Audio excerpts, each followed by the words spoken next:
हे दोस्तों नमस्कार। एक बार फिर से स्वागत है आपके अपने यूट्यूब चैनल देव जीके ट्रिक्स में। तो दोस्तों हम लोग यहाँ पर जीके जीएस का प्रैक्टिस सेट सॉल्व करेंगे और देखेंगे कि आप लोगों की जीके जीएस में कितनी कमांड है, कितनी तैयारी आपकी एग्जाम के लिए है। तो चलते ही स्टार्ट करते हैं। गुड इवनिंग सभी को। और टाइम टेबल जो पहली बार आ रहा है वो लोग चैनल को जरूर सब्सक्राइब कर लें। मेंस की भी तैयारी आप लोग करना चाहते हैं तो जरूर सब्सक्राइब करिएगा। टाइम टेबल देख लीजिए। सुबह 10 बजे, ठीक है, सुबह 10 बजे आपको करंट अफेयर का वीडियो या जीके का वीडियो आपको आता है, ठीक है, करंट अफेयर या तो जीके 10 बजे। और शाम 5 बजे हिंदी स्पेशल क्लास आपकी होती है, ठीक है। मॉडल पेपर तैयार हो गए हैं, उनके आपके पेपर हो रहे हैं। और इसके बाद यहाँ पर 9:30 बजे यूपी से रिलेटेड आपकी जीके का टेस्ट होता है। जीके का आपके करंट अफेयर भी मिलेंगे यूपी से। और रात 10 बजे यहाँ पर आपको कह सकते हैं जीके के, ठीक है। तो ये 4 टाइम है जो कि आपके लिए है। वैसे हम अपने चैनल पर वीडियो तो ज़्यादा डालते हैं, लेकिन आपके लिए आपके कह सकते हैं यही आपके टाइम है, ठीक है। गुड इवनिंग सभी को। चलिए स्टार्ट करते हैं और थोड़ा सा फास्ट ही रहना है।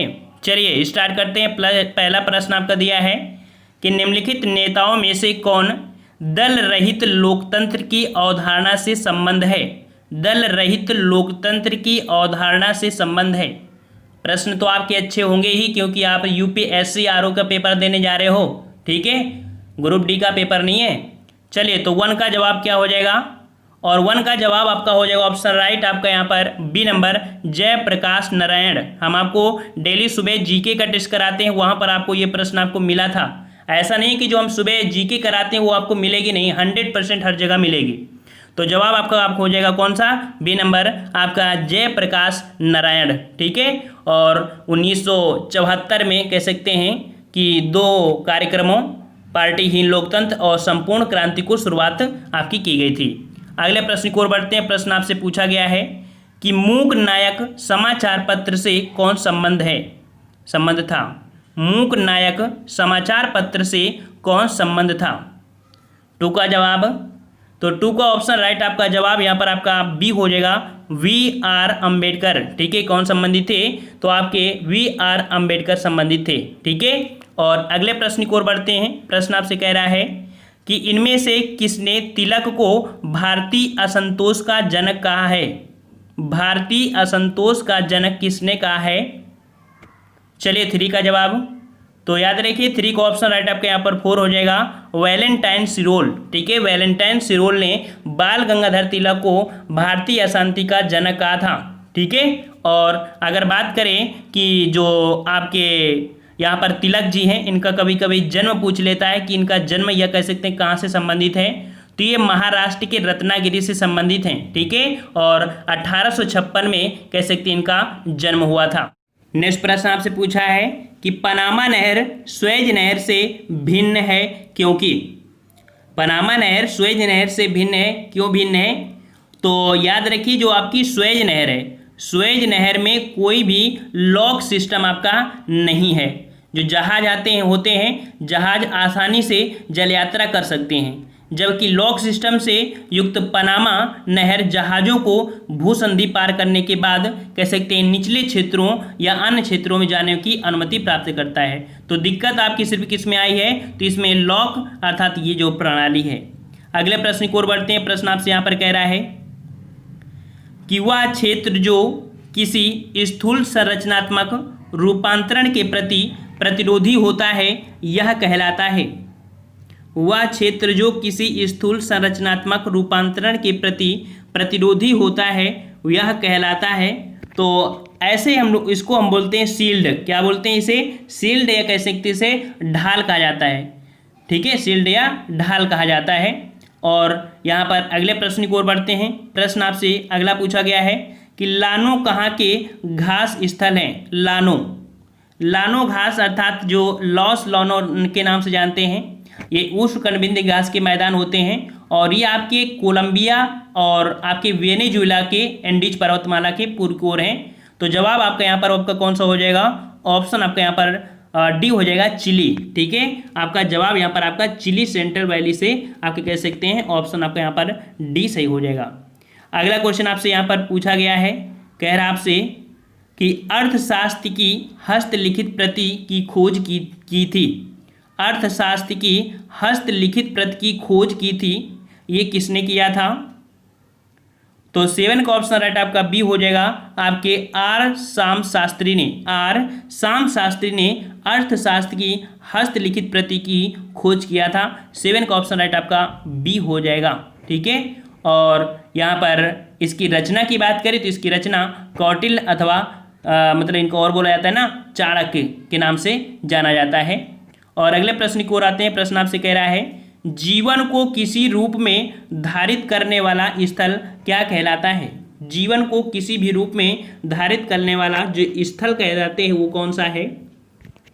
तो जवाब यहाँ पर आपका हो जाएगा ऑप्शन बी, जीवमंडल। क्या बोलते हैं उसे? जीवमंडल बोलते हैं, याद रखिए, जो कि वैश्विक पारिस्थितिकी तंत्र के लिए आपका सबसे जिम्मेदार आपका है, अर्थात जीवित प्रणाली या उनसे संबंधित जो भी विकास होता है आपकी यहीं पर आपका होता है। ठीक है, चलिए अगले प्रश्न की ओर बढ़ते हैं। क्वेश्चन आपसे कह रहा है यहाँ पर कि राइजोबियम किसका एक प्रकार है?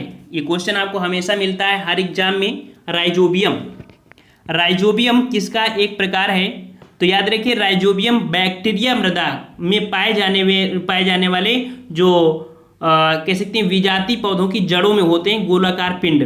तो जवाब आपका यहाँ पर बी हो जाएगा, सहजीवी जीवाणु अर्थात बैक्टीरिया। यहाँ पर आपका बी हो जाएगा, सहजीवी। ठीक है, और ये जो आपके होते हैं मटर के पौधे में, सेम में और सोयाबीन इत्यादि में आपके शामिल रहते हैं। ठीक है, ये नाइट्रोजन का निर्धारण करते रहते हैं।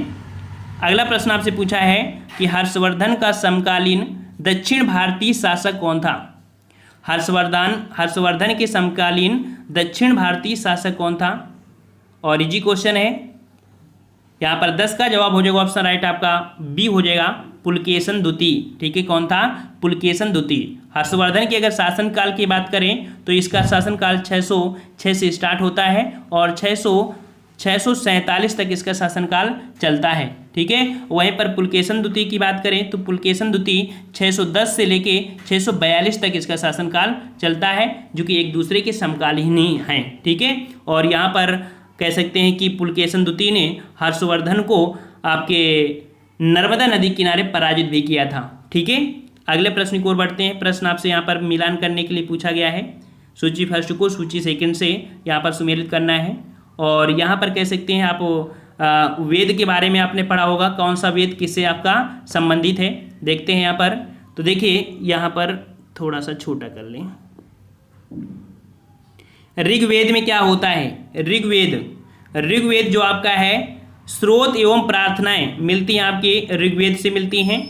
और वहीं पर जो आपका यजुर्वेद से, तो यजुर्वेद से जो आपका मिलता है आपका स्तोत्र एवं कर्मकांड मिलते हैं। ठीक है, ये आपका बी हो जाएगा।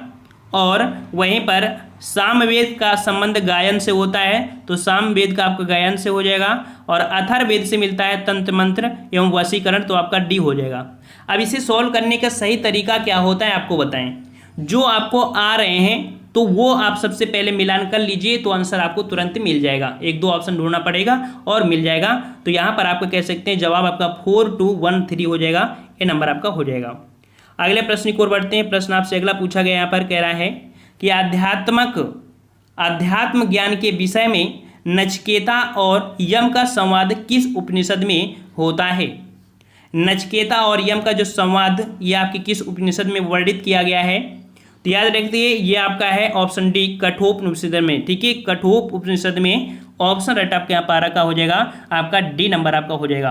ठीक है, और कठोपनिषद में ब्रह्मा को प्रकाश पुंज कहा गया है।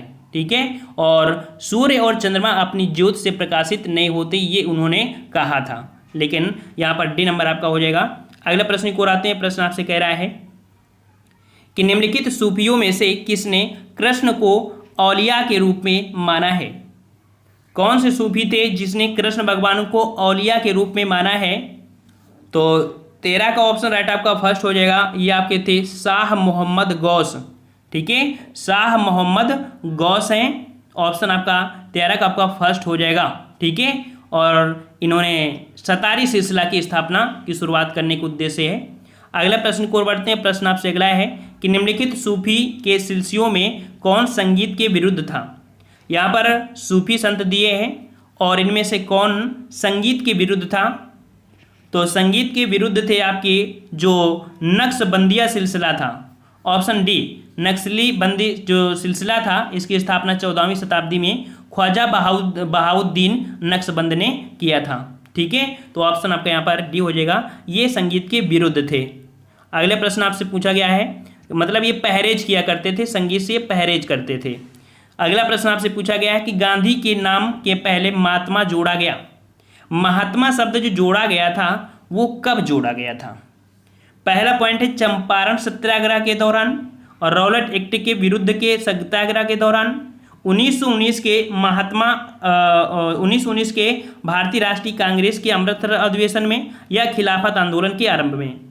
तो जवाब यहाँ पर आपका हो जाएगा कौन सा? ऑप्शन फर्स्ट हो जाएगा, चंपारण सत्याग्रह के दौरान में। यहाँ पर कह सकते हैं कि आपके रविन्द्रनाथ टैगोर ने उन्होंने महात्मा की उपाधि से सम्मानित किया था। समझ में आया ना? ऑप्शन आपका फर्स्ट हो जाएगा। अगला प्रश्न पूछा गया है कि कौन भारतीय क्रांति की माँ कहलाती हैं? भारतीय क्रांति की माँ कहलाती हैं आपकी कौन? तो यहाँ पर आपका जवाब हो जाएगा ऑप्शन राइट आपका डी नंबर, भिकाजी कामा जो रुस्तम है, भिकाजी रुस्तम कामा। और इनका जन्म 1861 ईस्वी में हुआ था। और देखा जाए तो आप लोग देखते हैं ना वो जो तिरंगा शब्द इन्होंने कह सकते हैं मतलब इन्होंने विदेश में जाकर फहराया था, तो थोड़ा सा ये और भी चर्चे में रहती हैं। अगला है कि भारत के पंचायती राज व्यवस्था का वास्तुकार अर्थात शिल्पी किसे कहा जाता है? भारत के पंचायती राज व्यवस्था का वास्तुकार या शिल्पी किसे कहा जाता है? तो 17 का ऑप्शन राइट आपका जवाब यहाँ पर आपका हो जाएगा ऑप्शन फर्स्ट हो जाएगा, V.R. मेहता को। ठीक है, ऑप्शन आपका 17 का फर्स्ट हो जाएगा, V.R. मेहता को। बलवंत राय मेहता, इनको फुल फॉर्म इनका होता है बलवंत राय मेहता। इन्हें पंचायती राज का निर्माता के रूप में जाना जाता है। ठीक है, चलिए अगले प्रश्न को आते हैं। प्रश्न आपसे कह रहा है कि तंजौर में स्थित राजराजेश्वर मंदिर किस वास्तुकला का सर्वोत्तम उदाहरण है? तंजौर में स्थित राजराजेश्वर मंदिर किस वास्तुकला का सर्वोत्कृष्ट उदाहरण है? तो जवाब यहाँ पर आपका हो जाएगा ऑप्शन राइट आपका यहाँ पर थर्ड नंबर, चोल। ठीक है, चोल मंदिर कला शैली अपने चरम उत्कर्ष में राज प्रथम और राजेंद्र प्रथम के काल में पहुंची थी। ठीक है, और यहाँ पर राज प्रथम ने तंजौर में बृहदेश्वर मंदिर का निर्माण करवाया था, जो कि द्राविड़ी कला शैली का उत्कृष्ट नमूना था। अगला प्रश्न आपसे पूछा गया है कि 1835 के अंग्रेजी शिक्षा अभिनय के बारे में निम्नलिखित में से कौन सा कथन सही नहीं है? देखते हैं, तो जो आपका 1835 में अंग्रेजी शिक्षा आया था अधिनियम, उसमें कौन सा कथन सही नहीं है? तो पहला पॉइंट देखते हैं कि इसे मैकाले की सलाह पर गवर्नर जनरल विलियम बेंटिंग द्वारा प्रस्तावित किया गया था, तो ये पॉइंट आपका सही है। दूसरा पॉइंट है इसने अंग्रेजी को भारतीय शिक्षा प्रणाली में शिक्षण की भाषा बनाया, ये भी सही है आपका।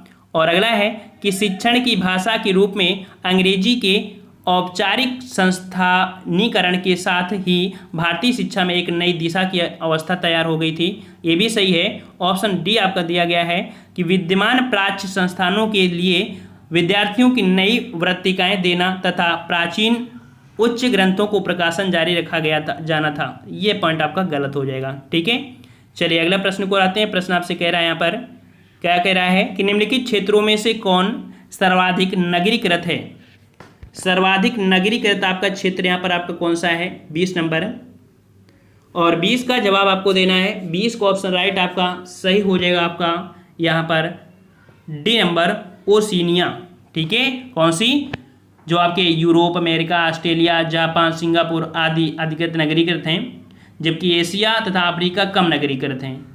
तो यहाँ पर जो आपकी ओशिनिया है ये आपकी कह सकते हैं 79% आपके कह सकते हैं नगरीकृत है। ठीक है, और अगले प्रश्न की ओर बढ़ते हैं। प्रश्न आपसे अगला कह रहा है कि आगरा स्थित मोती मस्जिद का निर्माण किसके शासनकाल में हुआ था? आगरा स्थित मोती मस्जिद का निर्माण किसके शासनकाल में हुआ था? 21। चलिए 21 का जवाब क्या होगा? तो 21 का ऑप्शन राइट आपका यहाँ पर हो जाएगा ऑप्शन बी हो जाएगा, शाहजहां।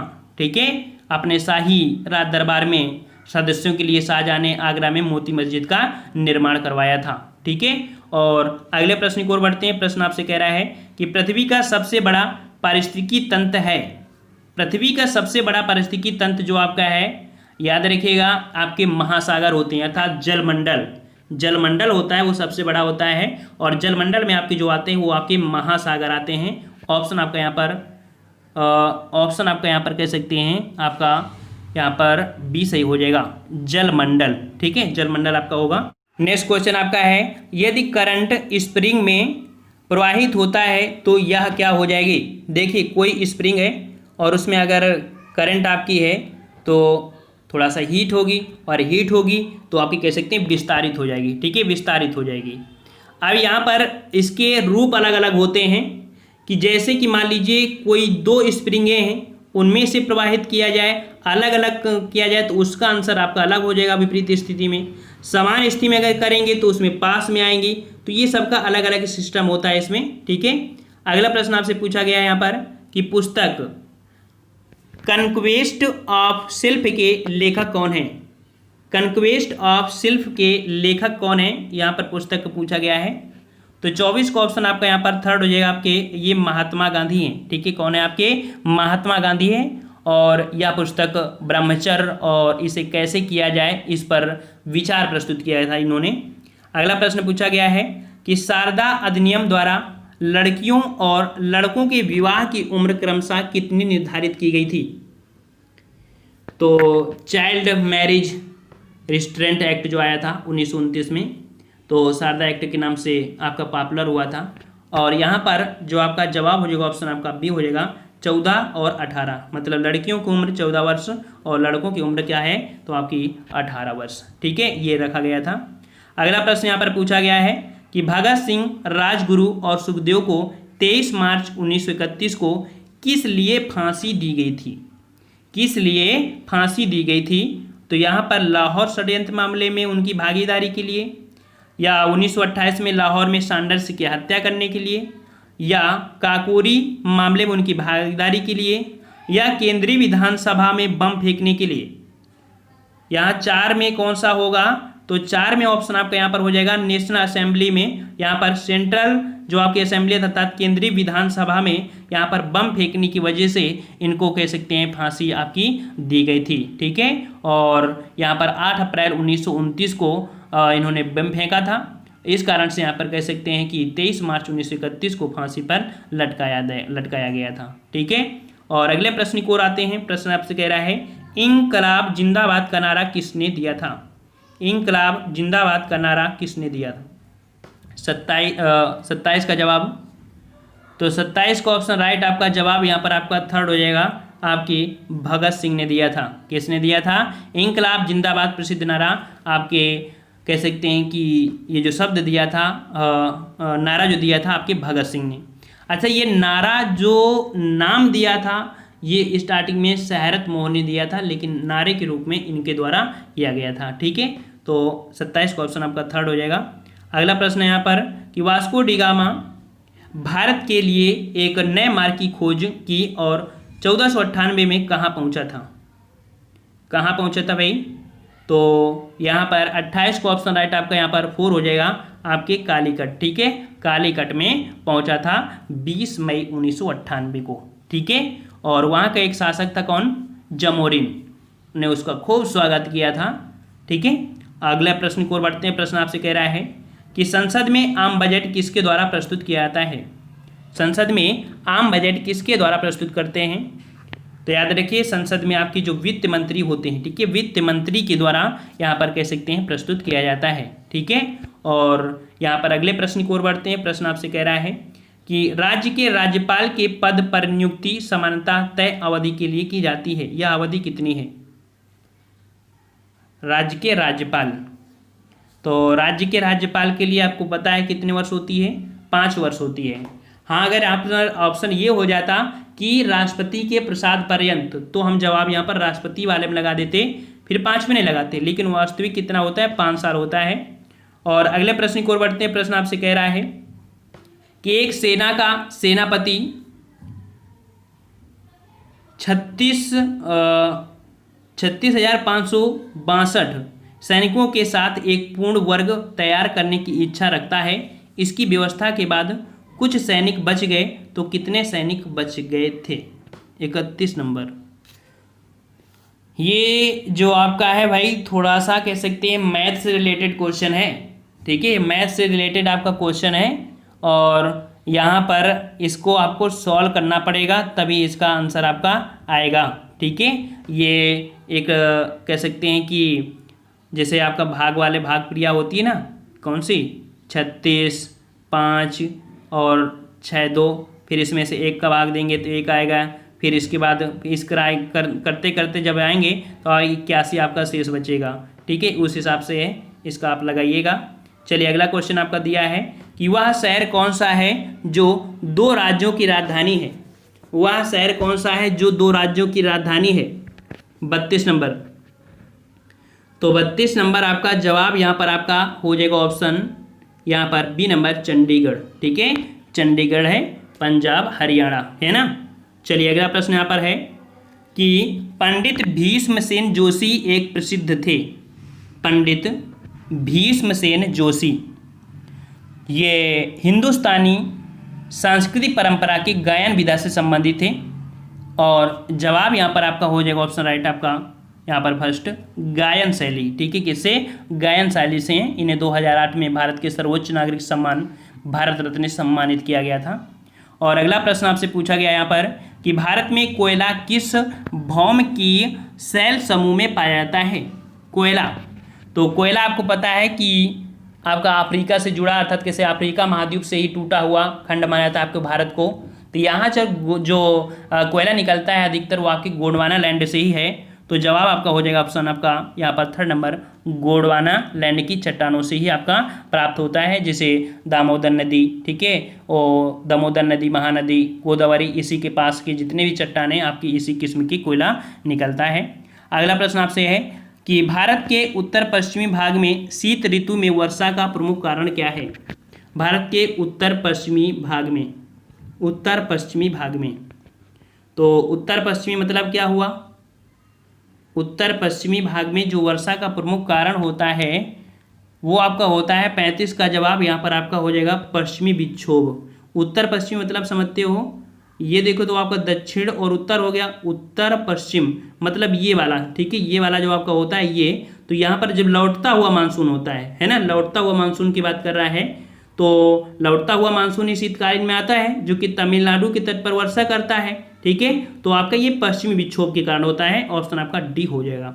अगला प्रश्न यहाँ पर दिया है, देखो मैथ का क्वेश्चन आपका दे दिया है, तो क्या मैथ भी आनी है क्या? 1-2 क्वेश्चन डाल देते हैं ऐसे ही। यहाँ पर आपका तो देखो नॉर्मल है, औसत पूछा गया है, तो औसत पूछा है तो आप निकाल भी सकते हैं आराम से।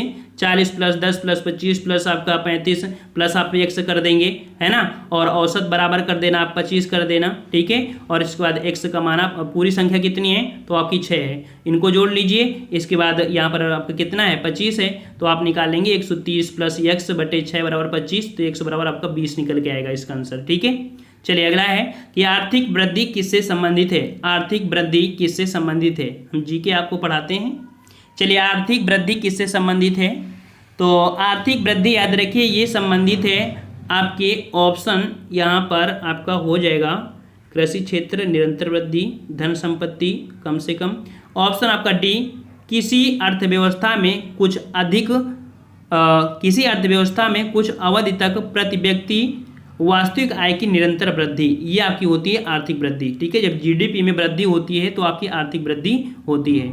अगला प्रश्न आपसे यहाँ पर पूछा गया है, कह रहा है आपसे यहाँ पर कि निम्नलिखित में से कौन सा कथन गलत है? कौन सा कथन गलत है 38 नंबर में?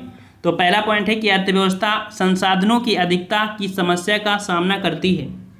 अर्थव्यवस्था संसाधनों की अधिकता होता है क्या? अधिकता शब्द नहीं होती है ना। अर्थव्यवस्था में जितनी ज़्यादा संसाधन होंगे उतना अच्छा जीडीपी भी बढ़ेगी आपकी, तो पहला ही पॉइंट आपका गलत हो गया। वहीं पर सभी आपके पॉइंट आपके 100% सही दिए गए हैं, ठीक है। और अगले प्रश्न की ओर बढ़ते हैं। प्रश्न आपसे यहाँ पर कह रहा है कि प्रत्यक्ष करों के मामले में अदायगी दायित्व और कर का अंतिम भार किस पर स्थित होता है? प्रत्यक्ष कर के मामले में तो ये आपके थोड़ा देखना पड़ेगा इस हिसाब से। देखिए जो पहला है कि उन दोनों पर जिन पर यह अधिरोपित किया गया है और जिन पर अधिरोपित नहीं किया गया है। अगला है कि वह व्यक्ति जिस पर यह अधिरोपित, देखिए प्रत्यक्ष कर का मतलब आंसर मिल गया बी नंबर। प्रत्यक्ष कर वो कर होता है जो डायरेक्ट किसी व्यक्ति द्वारा अगर लिया है तो वही व्यक्ति उसे पे करेगा, तो ये डायरेक्ट उस व्यक्ति पर लगता है, वहन करना पड़ता है, ठीक है, जिस व्यक्ति पर ये कर लगाया गया है। इस प्रकार से ऑप्शन आपका बी हो जाएगा। अगला क्वेश्चन यहाँ पर पूछा गया है कि निम्नलिखित में से कौन सी प्रणाली बेसी मूल्य के सिद्धांत पर आधारित है। कौन सी प्रणाली बेसी मूल्य के सिद्धांत पर आधारित है, तो ये आधारित है आपके ऑप्शन बी पूंजीवाद, ठीक है, ऑप्शन बी हो जाएगा। ये मार्क्स के अनुसार आपकी है कि पूंजीपति वर्ग द्वारा कुल योग के रूप में आपके अधिशेष कीमत प्राप्त की जाती है, तो जवाब यहाँ पर आपका हो जाएगा आपका बी नंबर पूंजीवाद। अगला क्वेश्चन यहाँ पर है कि निम्नलिखित में से कौन प्रातिनिधिक सरकार उपबंधित करता है। प्रातिनिधिक सरकार उपबंधित करता है और प्रतिनिधि सरकार उपबंधित करते हैं, ये करते हैं आपके ऑप्शन यहाँ पर बी हो जाएगा अप्रत्यक्ष लोकतंत्र, ठीक है। अप्रत्यक्ष लोकतंत्र जो होते हैं, मतलब जो प्रातिनिधिक लोकतंत्र है इसे हम लोग क्या बोलते हैं, अप्रत्यक्ष लोकतंत्र ही बोलते हैं। तो अगर इसका अर्थ समझ गए तो आपका आंसर हो जाएगा, तो बी नंबर आपका हो जाएगा, ठीक है। और अगले प्रश्न को आते हैं। प्रश्न आपसे कह रहा है कि विधानमंडल का प्रमुख कर्तव्य क्या है। विधानमंडल का प्रमुख कर्तव्य क्या है, तो विधानमंडल जो होता है, देखो सेंट्रल में होते हैं आपके संसद होते हैं और राज्य में होते हैं विधानमंडल, जिसके दो पार्ट हो जाते हैं, एक विधानसभा और विधान परिषद। तो विधानमंडल का जो प्रमुख कार्य होता है, ये कार्य क्या होता है, तो नियमों कानूनों को अधिनियमित करना, अर्थात यहाँ पर बी नंबर नियम को अधिनियमित करना, ठीक है, नियमों को अधिनियमित करना, ये आपका विधानमंडल का कार्य होता है, ठीक है, जो नियम बनते हैं उनके। अगला है चंद्रगुप्त मौर्य ने अपने अंतिम दिन यहाँ गुजारे थे। चंद्रगुप्त मौर्य ने अपने अंतिम दिन कहाँ गुजारे थे, तो 43 को ऑप्शन आपका यहाँ पर बिल्कुल सही होना चाहिए, ऑप्शन डी श्रवणबेलगोला, ठीक है। श्रवणबेलगोला में अंतिम दिनों ने आपके चंद्रगुप्त ने यहाँ पर बिताया था। और यहाँ पर अगले प्रश्न को आते हैं, कह रहा आपसे कि यदि किसी फर्म अर्थात कंपनी द्वारा नियुक्त श्रमिक शक्ति का केवल कुछ भाग किसी भी समय और बिना वेतन के बर्खास्त किया जाता है, तो फर्म द्वारा भुगतान किए जाने वाली कुल मजदूरी और वेतनों को क्या माना जाना चाहिए। क्या माना जाना चाहिए, तो इनको हम लोग परिवर्ती लागत बोलते हैं। क्या बोलते हैं इन्हें, परिवर्ती लागत बोलते हैं। यहाँ पर देख सकते हैं कि वेतन बर्खास्त किया जाता है तो फर्म द्वारा भुगतान किए जाने वाली कुल मजदूरी और वेतनों को क्या माना जाता है, तो उन्हें परिवर्ती लागत, मतलब कोई कंपनी है अगर आपको निकाल रही है ना, तो ऐसी स्थिति में होता है जब पैसा आपको देती है कुल मिला के, तो वो आपको होता है परिवर्ती लागत बोलेंगे। अगला प्रश्न उससे पूछा गया है कि संघ लोक सेवा आयोग के सदस्यों की नियुक्ति किसके द्वारा की जाती है। संघ लोक सेवा आयोग के सदस्यों की नियुक्ति किसके द्वारा की जाती है, तो 45 का जवाब क्या होगा, 45 को ऑप्शन राइट आपका हो जाएगा यहाँ पर, मतलब यूपीएससी संघ लोक सेवा आयोग, ठीक है, union public service commission, UPSC के जो अध्यक्ष होते हैं और अन्य सदस्यों की नियुक्ति भारत के राष्ट्रपति ही द्वारा की जाती है। ऑप्शन आपका भी हो जाएगा, भारत के राष्ट्रपति के द्वारा आपकी की जाती है, ठीक है।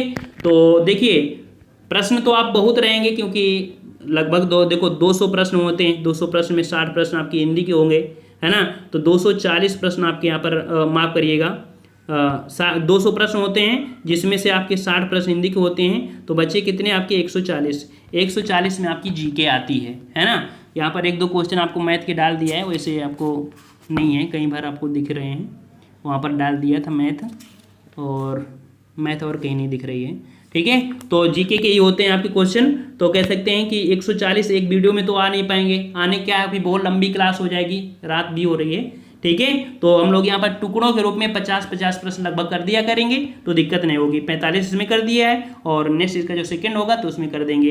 तो टाइम टेबल नोट कर लीजिए, देखो आपके सुबह 10 बजे, ठीक है, सुबह 10 बजे इसका आएगा और शाम को 5 बजे, और कह सकते हैं 9:30 बजे आपको यूपी जीके होती है, और रात 10 बजे भी आपको यहाँ पर जीके से संबंधित आपके होंगे, ये टाइम होंगे। और नेक्स्ट पार्ट में हम लोग मिलेंगे, जो कि आपको बाकी हुए क्वेश्चन है। थोड़ा सा लेवल देखो हाई रहेगा, थोड़ा जो बिल्कुल सस्ता पढ़ने वाले हैं वो सुबह 7 बजे पढ़ सकते हैं, बिल्कुल इजी क्वेश्चन, ठीक है। तो यहाँ पर थोड़ा सा लेवल हाई ही रहता है, तो थोड़ा आपको धैर्यता के साथ ही जीके का टेस्ट लगाना पड़ेगा, नहीं तो फिर आरओ फिर ये मत सोचिए कि आरओ हम निकल जाएंगे, थोड़ा जीके मजबूती करना पड़ेगा आपको, ठीक है। और समय है तब तक हम आपको प्रैक्टिस करवा देते हैं और आप लोग भी किताबों से भी पढ़ते रहिए। आज की वीडियो इतना ही रखते हैं, मिलते हैं नए वीडियो में। जय हिंद, जय Bharat, good night, sweet dream.